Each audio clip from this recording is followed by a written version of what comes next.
Génesis 12, 7 y 8. Si lo tiene listo, dígame fuerte. Amén. Y dice la palabra: y apareció Jehová a Abraham y le dijo: a tu descendencia daré esta tierra. Y edificó allí un altar a Jehová, a quien le había aparecido. Luego se pasó de ahí a un monte al oriente de Betel y plantó una tienda, teniendo a Betel al occidente y ahí al oriente. Y edificó allí altar a Jehová e invocó el nombre de Jehová. En la mañana comentaba que nuestro pastor últimamente nos ha venido predicando mensajes acerca de la preparación que nosotros debemos tener en estos tiempos, precisamente porque creemos y tenemos esa convicción de que la venida de Cristo está cerca. Amén. Y claro, tenemos que estar preparados. Así que yo creo que este mensaje viene encajando perfectamente dentro de esa temática que el pastor nos viene diciendo. A este mensaje yo le puse por título: una tienda y dos altares. Una tienda y dos altares. Y nosotros, los humanos, durante el trayecto de nuestra vida siempre tenemos tareas o asignaciones que hacer. Esas tareas o esas asignaciones podemos darle un enfoque diferente a una persona de la otra. Por ejemplo, en un trabajo a una persona, sus tareas es que sea puntual, que sea productivo.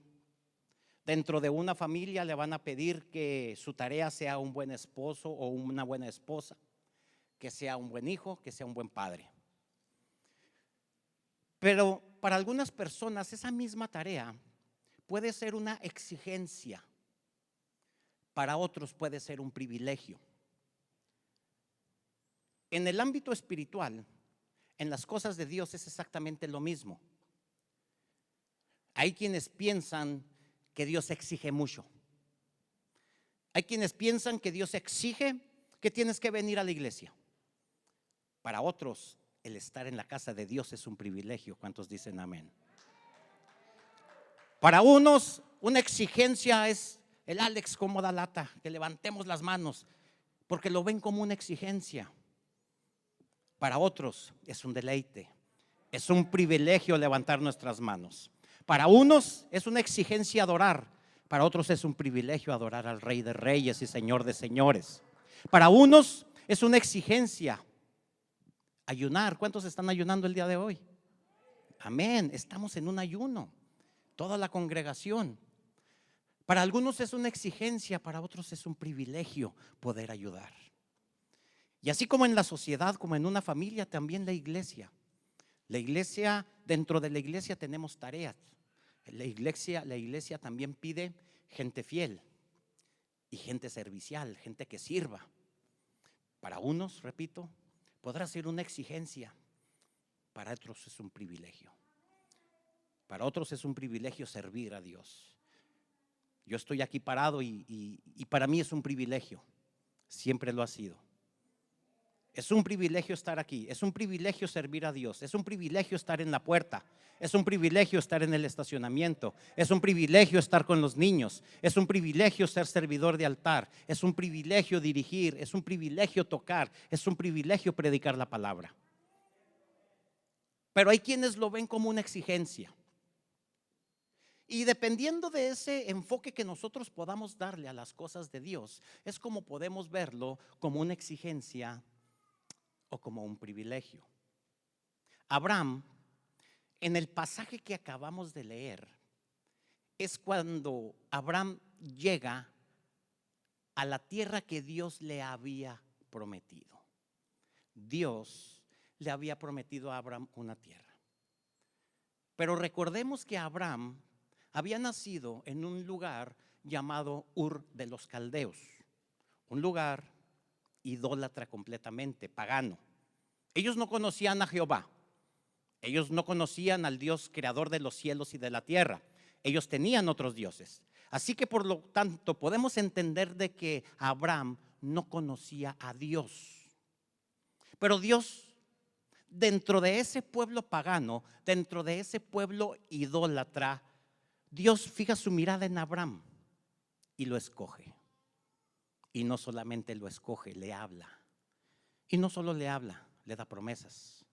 Y no solamente le da promesas, le cumple las promesas.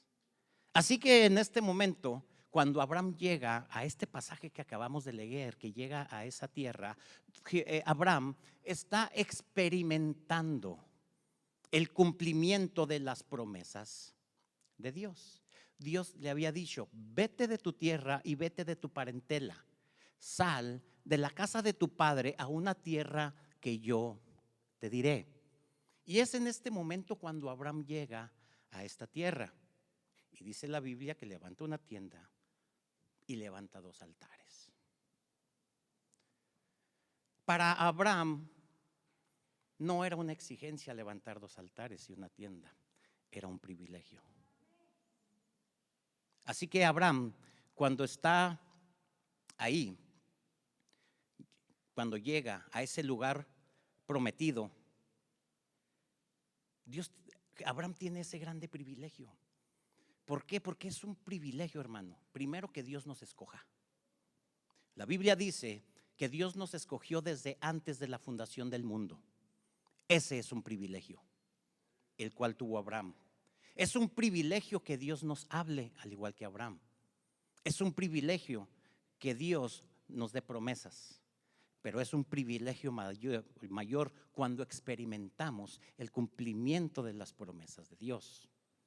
Es un privilegio. Así que usted y yo somos privilegiados. ¿Cuántos dicen amén? Ahora, la pregunta es esta: ¿cómo llega a Abraham a esta tierra que Dios le promete? Primero, Abraham no conocía a Dios. Abraham no conocía esa tierra a la cual había llegado. ¿Qué es lo que lo hace ir? ¿Cómo es que Abraham llega a este lugar? La respuesta la tenemos en el libro de los Hebreos, capítulo número 11, en los versos 8 y 9. Y dice la palabra: por la fe, Abraham, siendo llamado, obedeció para salir al lugar que había de recibir como herencia, y salió sin saber a dónde iba. Dice el 9: por la fe habitó como extranjero en la tierra prometida, como en tierra ajena, morando en tiendas con Isaac y Jacob, coherederos de la misma promesa. Así que el primer punto que nosotros debemos entender es que lo que hace a Abraham moverse es la fe. Abraham no conocía a Dios, pero le creyó a Dios. Y la Biblia dice que le creyó a Dios y le fue tomado por justicia. No conocía a Dios, pero le creyó. Usted y yo en algún momento de nuestras vidas no conocíamos a Dios, pero le creímos. Aquí debe haber personas que no conocen a Dios, pero que tal vez empiecen a creerle a Dios, que empiecen a creer en sus promesas, porque Dios tiene promesas para todo, hermano. Y a lo mejor no conocemos a Dios, pero sabemos que Dios es un Dios de promesas, porque tal vez hemos oído que Dios sana a los enfermos. Tal vez hemos oído que Dios hace milagros. Tal vez hemos oído que Dios transforma los corazones, que cambia familias, que restaura matrimonios. Tal vez hemos oído algo de Dios y eso nos hace tomar la decisión de creer en Dios. Repito, porque Dios para cada situación tiene una promesa. Si es enfermedad, la palabra dice que por las llagas de Cristo fuimos todos sanados. Si estás sin fuerzas, la palabra dice que Él da fuerzas al que ya no tiene ningunas. Si estás caído, la Biblia dice que Él nos levanta con la diestra de su justicia, y que 7 veces cae el justo, pero 7 veces es levantado. Si estás en aflicción, la palabra nos dice que muchas son las aflicciones del justo, pero de todas ellas los librará Jehová. Si estás en escasez, la palabra nos dice que Dios suplirá todo lo que falte conforme a sus riquezas en gloria. Si estás en soledad, la palabra nos dice que Jesús estará con nosotros todos los días hasta el fin del mundo. Así que para cada situación, para cada problema tenemos una promesa. Así que la Biblia dice en el libro de los Hebreos que Abraham por la fe obedece por fe, sin conocer nada. Era solamente su fe, era solamente creerle a Dios. Por la fe habita, dice el versículo 9, en la tierra prometida como en tierra ajena.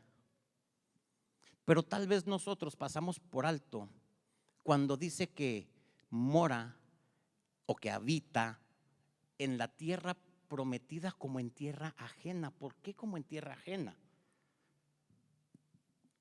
¿Cuál es la diferencia entre algo propio y algo ajeno? Yo decía en la mañana, les hacía una pregunta: ¿cuál es el carro que mejor patina? ¿El propio o el ajeno? El ajeno, ¿verdad? Sí. ¿Por qué? Porque cuando algo es propio, usted le pone su corazón ahí. Usted le pone todo su cuidado. Usted le pone todo su amor. Cuando algo es ajeno, sí lo va a cuidar, pero no igual, ¿cierto? Pregúntenle a los que rentan casas, a los dueños de casas que rentan esas casas. Pregúntenle si las personas que viven en esa casa les cuidan su casa igual que como las cuidarían ellos. No les cuidan lo mismo. Entonces, dice la Biblia que Abraham habitó en la tierra prometida, era de él, era la que Dios le había prometido, era la que Dios le había dado. Él ya estaba ahí, él ya estaba experimentando el cumplimiento de esa promesa que Dios le había dado tiempo atrás. Pero la trataba como si fuera ajena, es decir, su corazón no estaba inclinado completamente a ese pedazo de tierra. Entonces, podemos darnos cuenta que Abraham entendía dos cosas. La primera, que todo eso, aunque era una bendición de Dios, aunque era una promesa de Dios, aunque era el cumplimiento de una promesa de Dios, era pasajero, era temporal, era efímero. Eso era lo primero que entendía Abraham. Lo segundo es que lo celestial es eterno. Yo dije que lo celestial es eterno. Abraham tuvo fe primero para obedecer, ¿sí? Tuvo fe para habitar. Tuvo fe para recibir las promesas de Dios. Pero también tenía fe para alcanzar algo mayor que lo terrenal. Y lo podemos ver porque su enfoque, su corazón, su máximo a alcanzar no estaba allí, no estaba en la tierra. Y si leemos el versículo 10 del libro de los Hebreos, capítulo 11, el siguiente versículo que acabamos de leer ahorita leemos el 8 y el 9, el 10 dice: porque esperaba la ciudad que tiene fundamentos, cuyo arquitecto y constructor es Dios. Entonces, Abraham en el versículo 8 tiene fe para obedecer. En el versículo 9 tiene fe para habitar. Pero en el versículo 10 tiene fe para alcanzar algo mayor, algo celestial. Una ciudad no construida por hombre, una ciudad construida por Dios. Algo que no es nada terrenal, algo que es celestial. Algo que no es efímero ni pasajero, algo que es eterno. Ese era el enfoque que Abraham le estaba dando a su vida. Y nosotros debemos tener fe para habitar la tierra. Nosotros tenemos fe, poquita o mucha, pero tenemos fe. ¿Cuántos tienen fe como Abraham para alcanzar las promesas de Dios? ¿Y cuántos tienen fe para obedecer a Dios? Debemos tener la misma fe para recibir y para obedecer. Pero nosotros debemos tener esta fe para habitar aquí en la tierra, igual que Abraham. El problema es de que nosotros nos sentimos tan dueños que no la vemos como la veía Abraham. Abraham la veía como algo ajeno, aunque era de él. Nosotros, no es de nosotros y la vemos como si fuera nuestra. Y hacemos lo contrario que hacía Abraham.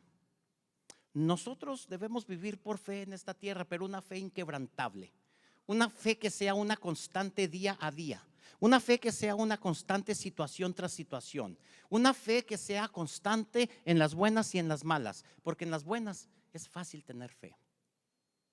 Cuando las cosas están bien, todos tienen fe. Cuando tienes trabajo, cuando tienes salud, cuando tienes dinero en el banco, cuando tienes un refrigerador lleno o dos, hay fe.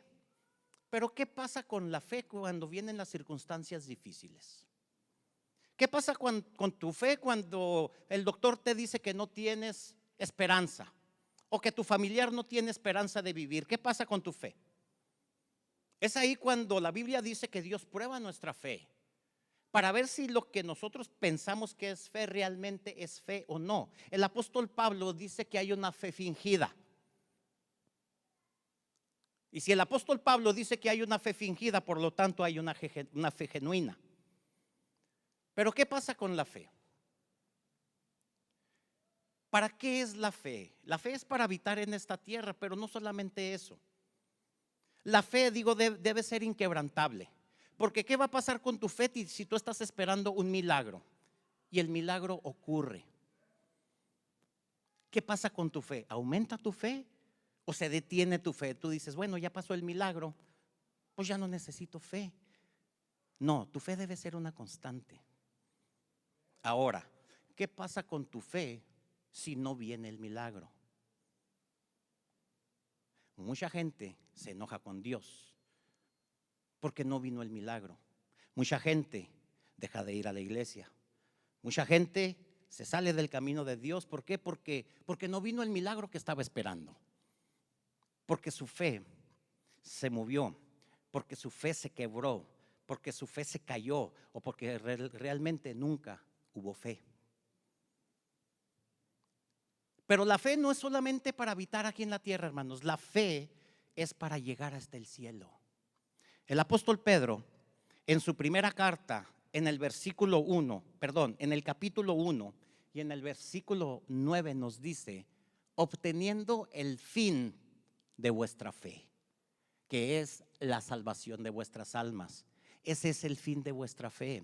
El fin de nuestra fe no es que pase un milagro o no. El fin de nuestra fe no es que me den el trabajo o no. El fin de mi fe no es que me den los papeles o no. El fin de mi fe no es que sea próspero o no. El fin de mi fe no es que reciba la casa de mis sueños o no. El fin de mi fe no es que reciba el carro que quiero o no. El fin de nuestra fe es llegar al cielo.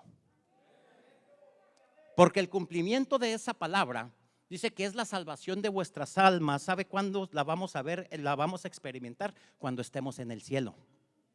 Es en ese momento cuando esa promesa se va a ver cumplida. Así que el fin de nuestra fe no es terrenal, el fin de nuestra fe es eterna.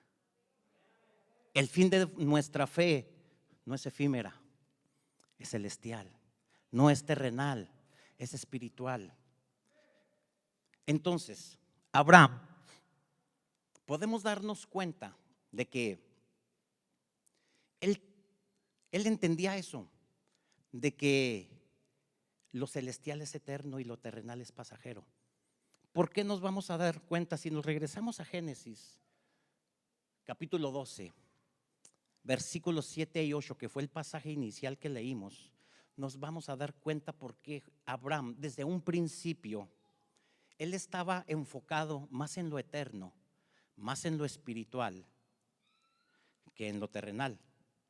Y dice Génesis 12:7: apareció Jehová a Abraham y le dijo, a tu descendencia daré esta tierra. Ya estaba ahí en la tierra. Y edificó ¿qué? Un altar a Jehová, quien le había aparecido. Dice el 8. Luego se pasó de allí a un monte al oriente de Betel y plantó su ¿qué? Su tienda. Era el mismo territorio, pero en posiciones diferentes. Ya estaba en la tierra prometida, pero eran dos ubicaciones diferentes. Plantó su tienda, teniendo a Betel al occidente y ahí al oriente, y edificó allí ¿qué? un altar a Jehová e invocó el nombre de Jehová. Cuando Abraham llega a la tierra prometida, ¿cuántas tiendas levanta? ¿Y cuántos altares? Una tienda y 2 altares. Si nos damos cuenta, podemos entender que la tienda era para el plano terrenal y los altares para el plano espiritual. Una tienda, 2 altares. El altar es un lugar de encuentro con Dios. Abraham pudo haber edificado un palacio. Abraham pudo haber hecho una construcción enorme. La Biblia dice que después de eso Abraham era un hombre multimillonario. Tenía mucho ganado, tenía muchos criados, pero él tenía sus tiendas. ¿Sabe qué? Porque el corazón de Abraham no estaba direccionado hacia lo terrenal. Por eso levantó una tienda. No le interesaba mucho, pero levanta 2 altares. A él le interesaba más el contacto con Dios que el contacto con la tierra. A Abraham le interesaba más lo eterno que lo efímero. A Abraham le interesaba más lo celestial que lo terrenal. Y es por eso que el enfoque de Abraham no estaba en lo terrenal, sino en lo espiritual. Por eso es que él levanta una tienda y 2 altares. ¿Cómo se llama el mensaje? Para Abraham eran más importantes los altares que la tienda. Pero habrá personas que lo entendemos al revés. Habrá personas que levantamos 2 tiendas y un altar. Habrá personas que nos enfocamos más en lo terrenal que en lo espiritual. Habrá personas que nos enfocamos más en lo efímero que en lo eterno. Y más en la carne, más en lo natural y menos en lo celestial. Y es que, hermanos, estamos tan apegados a lo terrenal. Estamos tan apegados. Y es cierto que Dios nos bendice. ¿Cuántos son bendecidos por Dios? Es cierto que Dios nos prospera. Es cierto que Dios nos da el carro, que Dios nos da la casa, que Dios nos da el trabajo, que Dios nos da dinero. Eso es cierto. Pero estamos tan apegados a lo terrenal que nos olvidamos de lo celestial. Yo en la mañana les decía que mi esposa batalla mucho conmigo porque yo nunca quiero tirar los tenis viejos. Y mi esposa siempre me dice, ya tira esos tenis. Y yo, no, todavía aguantan. Ay, ya tira esos tenis. Mira, si no tuvieras otros, te la creería. Y yo, no, pues si todavía aguantan. Y así como yo me apego a mis tenis, nos podemos apegar a tantas cosas. Nos podemos apegar tal vez a un gimnasio. Nos podemos apegar tal vez a una casa. Nos podemos apegar tal vez a un trabajo. Nos podemos apegar tal vez al dinero. Nos podemos apegar tal vez a un carro. Yo conozco una persona que delante de su esposa y de sus hijas dice que para él es más importante su carro que su familia. La cosa estuvo cuando le chocaron su carro. Entonces, estamos tan apegados a lo terrenal. Le ponemos tanto el corazón a las cosas terrenales. Le ponemos tanto empeño a lo que es pasajero. Le ponemos tanto empeño a lo que es efímero que de pronto nuestro corazón está direccionado a esas cosas y nos olvidamos de lo eterno. Nos olvidamos de Dios. Romanos 8:5. Romanos 8:5 dice: porque los que son de la carne piensan en las cosas de la carne, pero los que son del Espíritu en las cosas del Espíritu. Y dice Primera de Juan 2:15, Primera de Juan 2:15, no améis al mundo ni las cosas que están en el mundo. Si alguno ama al mundo, el amor del Padre no está en él. El apóstol Santiago nos dice que si nos hacemos amigos del mundo, nos convertimos en enemigos de Dios. ¿Por qué? Porque Dios no quiere competencia. A Dios o le das todo o no le das nada. Dios no se anda con medias tazas. Ok, ¿amas al mundo? ¿Eres amigo del mundo? Eres enemigo mío. Y de pronto estamos tan inclinados hacia el mundo. De pronto estamos tan inclinados a lo terrenal. De pronto estamos tan inclinados a lo efímero. De pronto nuestro corazón, nuestra mente, nuestras pláticas. ¿Cuáles son las pláticas suyas? Yo he oído a personas que su plática es su casa, su carro, su trabajo, su dinero y sus vacaciones. Esa es su plática. Y a donde quiera que van, esa es su plática. Están tan enajenados. Nos podemos enajenar tanto con las cosas terrenales que, repito, podemos perder la brújula de lo celestial y de lo eterno. Y perdemos de vista que nosotros vamos de paso nada más por esta tierra. Nuestro paso en esta tierra es efímero. Nuestra vida, dice la Biblia, que es como un soplo. Dice la palabra que es como una neblina que se desvanece. Así que por muchos años que dure un hombre en la tierra, una persona aquí en la tierra, no es nada comparado a la eternidad que podemos pasar con el Señor. El libro de Filipenses, capítulo 3, verso 20. Vea lo que dice. Mas nuestra ciudadanía ¿está en dónde? Está en los cielos. De donde también esperamos, ¿a quién? Al Salvador, al Señor Jesucristo. Denle un aplauso. Denle un aplauso.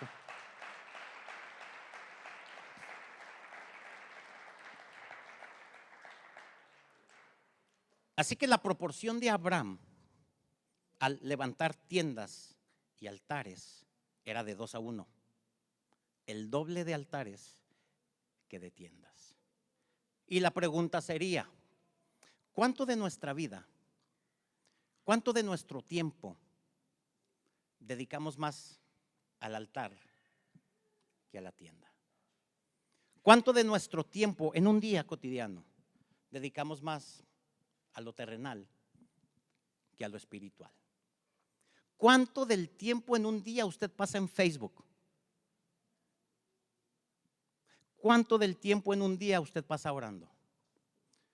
Yo le aseguro que puede durar 3 horas en Facebook y 5 minutos orando. Esa es su proporción del tiempo. Esa es la proporción de su vida.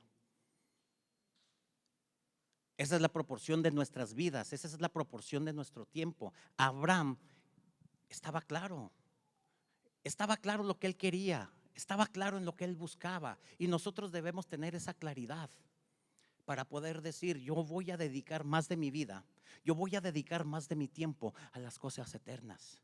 Yo voy a dedicar más altares que tiendas. Yo voy a buscar más ese contacto con Dios que con el mundo. Yo voy a buscar más tiempo en intimidad con Dios que con el Facebook. Así que la proporción de Abraham era el doble en relación de tiendas y de altares. Jesús dijo que él iba a preparar ¿qué? Moradas para nosotros. Él allá está preparándonos moradas, casas, habitaciones en el cielo. Y nos apegamos tanto a la casa terrenal que tenemos. Yo no sé si ustedes se han imaginado alguna vez cómo será su casa allá. Yo no sé si han puesto a pensar y a decir, ¿cómo será mi mansión? ¿Cómo va a ser esa morada que Jesús me la está preparando? No me la está preparando una compañía constructora, me la está preparando Jesús. No me la está preparando el mejor contratista, ni la mejor compañía del mundo me puede hacer una casa mejor que la que me está preparando Jesucristo en el cielo. Yo no sé cómo usted se imagina su morada que será en el cielo. Pero si nosotros tenemos eso claro, hermanos, nuestra vida va a tener un cambio. Nuestro corazón va a dar un giro.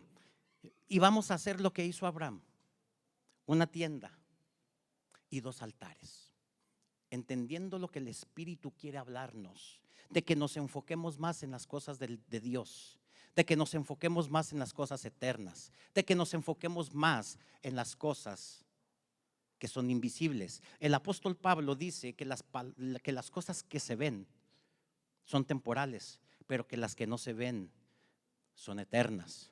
Así que usted y yo tenemos que permitir que nuestra carne, aunque se duela, dé ese giro que tiene que dar y dejar un poquito más las cosas terrenales y enfocarnos más a las cosas de Dios, enfocarnos más a las cosas eternas. No me diga que las cosas en la tierra están muy bien, como para pegarnos tanto. Nuestra ciudadanía está en los cielos, hermanos. Somos ciudadanos del cielo y en esta tierra vamos solamente de paso. Así que la palabra, la Biblia, es muy enfática cuando nos dice que busquemos primeramente el reino de Dios y su justicia. También nos dice que no nos hagamos tesoros en la tierra, donde la polilla y el orín corrompen y donde ladrones minan y hurtan. Más bien dice que hagamos tesoros en donde, en el cielo, donde ni la polilla ni el orín corrompen, ni los ladrones minan y hurtan. También nos dice Hebreos 12:2 que dice: puestos los ojos en Jesús, el autor y consumador de la fe. Segunda de Corintios 4:18 dice que las cosas que se ven son temporales, pero las que no se ven son eternas. Primera de Timoteo 6:12 dice: pelea la buena batalla de la fe y echa mano de la vida eterna. Por último, el libro de Apocalipsis nos dice: al que venciere. Apocalipsis 3:21, perdón. Apocalipsis 3:21 dice la palabra: al que venciere, le daré que se siente conmigo. ¿En dónde? En mi trono, así como yo he vencido y me he sentado con mi Padre en su trono. Lo voy a volver a leer. A mí me bendice mucho este versículo. Dice: al que venciere, le daré ese que se siente conmigo en mi trono, así como yo he vencido y me he sentado con mi Padre en su trono. Hermanos, esto es suficiente. Esto es suficiente. Este es un motivo suficiente para que usted y yo buscamos lo que Jesús nos está diciendo, la promesa que nos está dando. Esta es una promesa. Y lo que yo decía al principio, hay veces que vemos las cosas como una exigencia, pero algunos lo vemos como un privilegio. Si usted esta promesa la ve, ¿cómo la está viendo? ¿Como una exigencia o como un privilegio? Porque es un privilegio que nos podamos sentar junto a Jesús en el trono. No es una exigencia, es un privilegio que podemos tener. Es un privilegio que podemos alcanzar. Es un privilegio que podemos llegar a haber cumplido allá en el cielo. Y podemos tener ese motivo, y podemos tener muchos. Podemos tener motivos adicionales. Motivos adicionales pudieran ser, por ejemplo, tal vez alguien muy amado suyo partió con el Señor y usted allá lo va a ver. Ya no lo va a volver a ver aquí en la tierra. Pero si usted sabe que su ser amado está en el cielo, es un motivo adicional. No necesitamos más, pero sería algo adicional. La pura palabra, la pura promesa de Dios es suficiente, pero pudiera ser algo adicional. Que usted diga: yo también quiero ver a mi ser amado allá en el cielo. Yo les decía que cuando Aarón, mi hijo, murió, yo empecé a pedirle a Dios, yo empecé a orar y a decirle: Señor, yo sé que está contigo y yo sé que está bien, pero de alguna manera hazme saber cómo es él allá. Yo no fui muy claro tal vez en mi petición. Yo le decía: de alguna manera. Así que Dios le da un sueño a mi hermano Daniel, y Daniel me platica el sueño, cómo vio a Aarón en el cielo, con vestiduras blancas, sonriente, contento, y me empieza a platicar el sueño que mi hermano Daniel tuvo. Pero yo no me quedé conforme y yo fui más específico con Dios y le dije: Señor, ahora házmelo ver a mí. Yo sé que está bien, yo sé que está contigo, pero hazme saber cómo es Él allá. Y yo empecé a orar y duré como 2 o 3 semanas orando. ¿Y cuántos saben que Dios nos escucha? Y que Dios no nos deja dolor o cosas raras. Así que Dios me da un sueño. Y en ese sueño, yo sueño a una muy amiga mía que se llama Lulú, que precisamente es la jefa de Evelyn. Y yo estoy platicando con ella en la calle, recargados en un carro. Y de pronto yo empiezo a elevarme. Cuando yo empiezo a elevarme, yo empiezo a decirle a Lulú: ya me voy con mi Creador, voy con mi Dios, me voy con mi Señor. Y de pronto yo ya sabía que ella ya no me oía porque yo ya estaba en otra dimensión. Y empiezo a notar que empiezo a moverme a una velocidad muy grande, pero yo sabía que iba al cielo. De pronto dejo de moverme, yo sé que yo ya estoy en el cielo. Y de pronto entro a un cuarto grande donde hay algunos niños jugando, unos 7, 8 niños jugando. Y yo me siento y empiezo a ver a los niños. Y de pronto llega un niño corriendo por este lado. Haga de cuenta que lo estoy viendo. Llega un niño corriendo por este lado así chaparrito y se me sube a la pierna y luego lo detengo. Y yo lo volteaba a ver. Y yo le decía, yo sabía que era mi hijo, en el sueño yo sabía que era mi hijo, pero yo no sabía si era Aarón o un bebé que habíamos perdido años atrás. Entonces cuando yo lo veo, le digo: ¿quién eres? Y luego voltea y me mira y con una alegría, con un gozo, me dice: soy Aarón. Y luego: ¿eres Aarón? Soy Aarón. Y empieza a tocarme mi cabeza con sus manos, empieza a agarrarme mi cara, empieza a agarrarme los hombros, empieza a agarrarme mis brazos. Y luego me dice, bien contento, con ese mismo gozo que él tenía en ese momento, me decía: si existes, si existes. Y yo le decía: sí, sí existo. Se baja de mi pierna y sale corriendo a una mesa donde están otros juguetes. Y cuando él va corriendo, yo veo que en la parte alta de su espalda tiene 2 alas chiquitas.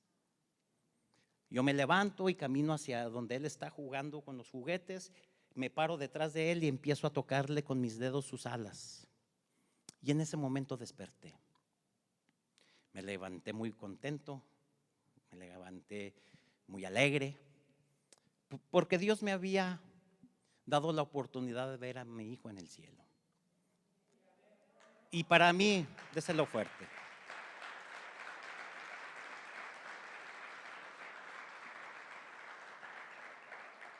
Y para mí eso es una motivación más. Para mí eso es una motivación adicional. Yo sé que la palabra de Dios es suficiente, pero podemos tener una motivación adicional. Al rey David también se le murió un bebé. Y el rey David dijo: él no puede venir a donde yo estoy, pero yo sí puedo ir a donde está él. Así que, hermanos, los tiempos son difíciles. Y son precisamente en estos momentos donde nosotros necesitamos 2 altares y una tienda. Es en estos precisos momentos donde nosotros tenemos que enfocar nuestra vida y nuestro tiempo más en las cosas eternas que en las cosas temporales. Es cuando necesitamos esforzarnos más y buscar más lo celestial que lo terrenal. Es en estos precisos momentos donde nosotros necesitamos tener más comunión con Dios que antes. No le estoy diciendo que no la tenga, pero necesitamos más de Dios. Necesitamos más de su presencia. Y si su presencia aquí en la tierra es exquisita, imagínese la presencia de Dios en todo el esplendor de su gloria. Imagínese la presencia de Dios allá en el cielo. Imagínese la presencia de Dios cuando usted esté cara a cara con Él. Imagínese la presencia de Dios. Ahorita el canto de los muchachos hablaba de la presencia de Dios.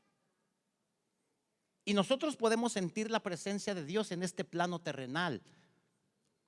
Y es exquisita, es sublime, es preciosa, es hermosa. Imagínese la gloria en todo su esplendor. Así que yo creo que el Espíritu nos ha querido decir que busquemos lo que buscó Abraham o lo que hizo Abraham: una tienda y 2 altares. Menos terrenal, más espiritual.